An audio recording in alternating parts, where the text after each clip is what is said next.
വളരെ പ്രധാനപ്പെട്ട ഒരു വാർത്തയിലേക്ക് തന്നെ ആദ്യം കോതമംഗലത്ത് സോനയുടെ ആത്മഹത്യയിൽ മതപരിവർത്തനം ആരോപിച്ച സിറോ മലബാർ സഭ. ഛത്തീസ്ഗഡിലല്ല, ശരിക്കുമുള്ള നിർബന്ധിത മതപരിവർത്തനം കോതമംഗലത്താണ് എന്നും സഭ പറയുന്നു. കോളേജ് കാലത്തെ അടുപ്പമാണ് സോനയും റമീസും തമ്മിലുള്ള പ്രണയത്തിലേക്ക് മാറിയത്. ഈ പ്രണയമാണ് ദുരന്തത്തിൽ കലാശിച്ചതും.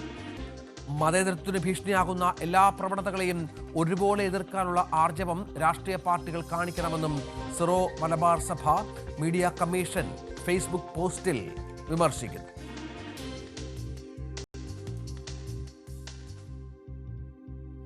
ഡാനി പോൾ ഏറ്റവും പുതിയ വിവരങ്ങളുമായി ചേരും. ഡാനി, കോതമംഗലത്തെ മാതാപിതാക്കൾ തന്നെ, മാതാവും സഹോദരനും ഒക്കെ തന്നെ ഈ മുസ്ലിം മതത്തിലേക്ക് ഈ കുട്ടിയെ മാറ്റണമെന്ന നിർബന്ധിത ആവശ്യം ഉന്നയിച്ചിരുന്നു എന്ന് ആരോപിച്ചിരുന്നു. ഇപ്പോൾ സിറോ മലബാർ സഭ ഈ വിഷയം ഏറ്റെടുക്കുകയാണോ?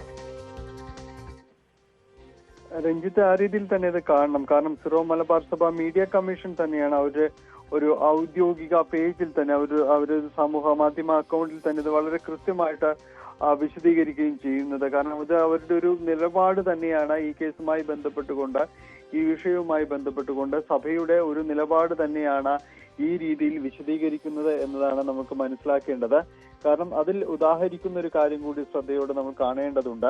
കാരണം സമീപകാലത്ത് മതപരിവർത്തനം എന്ന രീതിയിൽ ആരോപിച്ചുകൊണ്ട് വലിയ രീതിയിൽ ക്രിസ്ത്യൻ മിഷണറിമാർക്കെതിരെ വലിയ ആക്രമണങ്ങൾ നടന്ന ഒരിടം, ആ സ്ഥലത്തെ കോട്ട് ചെയ്തുകൊണ്ടാണ്, ആ സ്ഥലത്തെ പരാമർശിച്ചുകൊണ്ടാണ് ഈ രീതിയിലുള്ള ഒരു കാഴ്ചപ്പാട് വ്യക്തമാക്കുന്നത്. നിർബന്ധിത മതം മാറ്റ ശ്രമം നടക്കുന്നുണ്ട്, ഛത്തീസ്ഗഡിലല്ല, അത് കോതമംഗലത്ത് എന്ന് സൂചിപ്പിക്കുന്നു. അതായത് തുടരുക ഡാനി.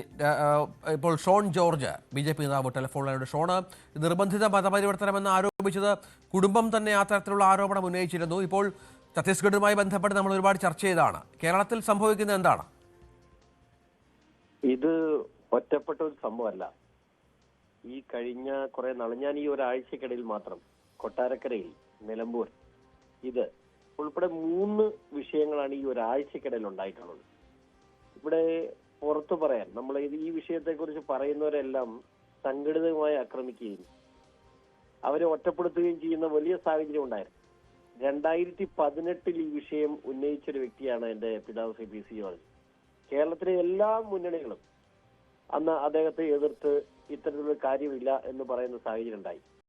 എന്താണ് ലവ് ജിഹാദ് എന്ന് പറയുന്ന ഒരു വേർഡ് ഇന്ന് വരെയും ഭരണഘടനാപരമായിട്ടോ അല്ല നിയമപരമായിട്ടോ എവിടെയും എഴുതി ചേർത്തപ്പെട്ടിട്ടില്ല. പക്ഷേ ഈ കുട്ടി, സോന എന്ന് പറയുന്ന ഈ കുട്ടിയെ നിർബന്ധമായി അതിനെ ആദ്യം അടിമാലിയിൽ രജിസ്റ്റർ ചെയ്യാമെന്ന് പറഞ്ഞു. അവിടെ നിന്നും അതിനെ പാനായിക്കുളത്തേക്ക് കൊണ്ടുപോയി. പാനായിക്കുളത്തുകൊണ്ട് വീട്ടിൽ പൂട്ടിയിട്ട് ആ ചെറുപ്പക്കാരനും വീട്ടുകാരും അവന്റെ സുഹൃത്തുക്കളും ചേർന്ന് ആ കുട്ടിയെ മർദ്ദിച്ച്, അതിനുശേഷം ആ കുട്ടി ആങ്ങളെ വിവരം അറിയിക്കുമെന്ന് പറഞ്ഞതിന്റെ പേരിൽ മാത്രം അവിടുന്ന് രക്ഷപ്പെട്ട് ഓടി വന്നതാണ്. അതിനുശേഷം 2 ദിവസം കഴിഞ്ഞപ്പോഴാണ് കുട്ടി ജീവനെടുക്കുന്ന സാഹചര്യം ഉണ്ടായത്. ഇത് ഇനി കേരളത്തിൽ ആവർത്തിച്ചുകൂടാ. ആരെ ബോധ്യപ്പെടുത്താൻ വേണ്ടിയാണ് ഇങ്ങനെയൊരു കാര്യം കേരളത്തിൽ ഇല്ല എന്ന് ഇവർ പറയുന്നത്? ഇവിടെ എല്ലാം മുന്നേ, പ്രത്യേകിച്ച് കോൺഗ്രസും CPM ഇത് മൂടിവെക്കാൻ ശ്രമിക്കുകയാണ്. എന്തിനു വേണ്ടിയാണ് അവർ മൂടിവെക്കാൻ ശ്രമിക്കുന്നത്? ഇത് ഏതെങ്കിലും രാഷ്ട്രീയ പാർട്ടിയെ കുറ്റപ്പെടുത്തുന്നതല്ല. പക്ഷേ രാജ്യവിരുദ്ധ ശക്തികൾ മനഃപൂർവമായി നിർബന്ധിത മതം മാറ്റത്തിന് വേണ്ടി ലവ് ജിഹാദ് എന്ന് പറയുന്ന ഈ പ്രക്രിയ ഉപയോഗിക്കുന്നുണ്ടെങ്കിൽ അത് കക്ഷി രാഷ്ട്രീയത്തിന് അതീതമായി ഈ രാജ്യത്ത്, ഈ നാട്ടിൽ എതിർക്കപ്പെടേണ്ടത് തന്നെയാണ്. ഇന്ന് ഇന്ത്യ മഹാരാജ്യത്ത് അതിന് ഏറ്റവും വലിയ താവളമായി കേരളം മാറിയിരിക്കുന്നു. ഞാൻ പറഞ്ഞില്ലേ, നിലമ്പൂര്, അവിടെ ഒരു വൈദികന്റെ പെങ്ങളുടെ മോളാണ്. എന്നെ അച്ഛൻ വിളിച്ച് മിനിങ്ങാന്ന് അച്ഛൻ വിളിച്ച് എന്നോട് കരഞ്ഞു. ഞാൻ പറഞ്ഞാൽ പരാതി കൊടുക്ക്. പക്ഷെ പരാതി കൊടുക്കുന്നതിനെ സംബന്ധിച്ച് അവരുടെ പ്രശ്നം എന്ന് പറയുന്നത്, ഇതിന് എന്ത് പറഞ്ഞ് പരാതി കൊടുക്കും? നിയമപരമായി നോക്കുമ്പോൾ 18 വയസ്സ് പൂർത്തിയായ ഒരു കൊച്ച് അവൾക്ക് ഇഷ്ടപ്പെടുന്ന ആളുകൂടെ പോവാം. 3-4 വർഷം കഴിയുമ്പോൾ മതം മാറ്റപ്പെട്ട് പൊന്നാനിയിൽ കൊണ്ട് 2 മാസം താമസിപ്പിച്ച് മതം മാറ്റപ്പെട്ട് അവളുടെ ജീവിതത്തിൽ അവളെല്ലാം നശിച്ചു കഴിഞ്ഞ് അവൾ തിരിച്ചു വരുന്ന സാഹചര്യം ഉണ്ടാകുന്നു. ഇത് എത്ര മോശമായ പ്രവണതയിലേക്ക് ഈ രാജ്യത്തെ കൊണ്ട് എത്തിക്കുന്നത് നമുക്ക് ചിന്തിച്ചുകൂടാ. അത്രയും മോശമായ സാഹചര്യത്തിലേക്ക് പോകുന്നു. ഇത് ഇനി ഈ നാട്ടിൽ അനുവദിച്ചുകൂടാ. ഇനി ഒരു സോന ഈ നാട്ടിൽ ഉണ്ടായിക്കൂടാ. ആ തീരുമാനം ഇവിടുത്തെ എല്ലാ രാഷ്ട്രീയ പാർട്ടികളും ഒരുമിച്ച് നിന്ന് 10 വോട്ടിന് വേണ്ടി എന്ത് വൃത്തികേടിനും കൂട്ടുനിൽക്കുന്ന ഈ പ്രവണത ഇവിടുത്തെ രാഷ്ട്രീയ പാർട്ടികൾ ഉപേക്ഷിക്കണം. ഇനി നമുക്കെല്ലാം പെൺകുട്ടികളുള്ളതാണ്. ഇത്തരത്തിലുള്ള പ്രവണതകളെ പ്രോത്സാഹിപ്പിച്ച് ഈ നാട്ടിലെ പെൺകുട്ടികളുള്ള ഓരോ മാതാപിതാക്കളുടെ നെഞ്ചത്ത് തീയാണ് ഈ സാഹചര്യം.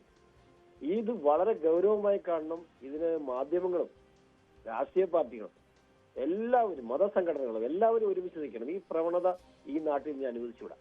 ശരി, ഷോൺ ജോർജ് ആണ് സംസാരിച്ചത്.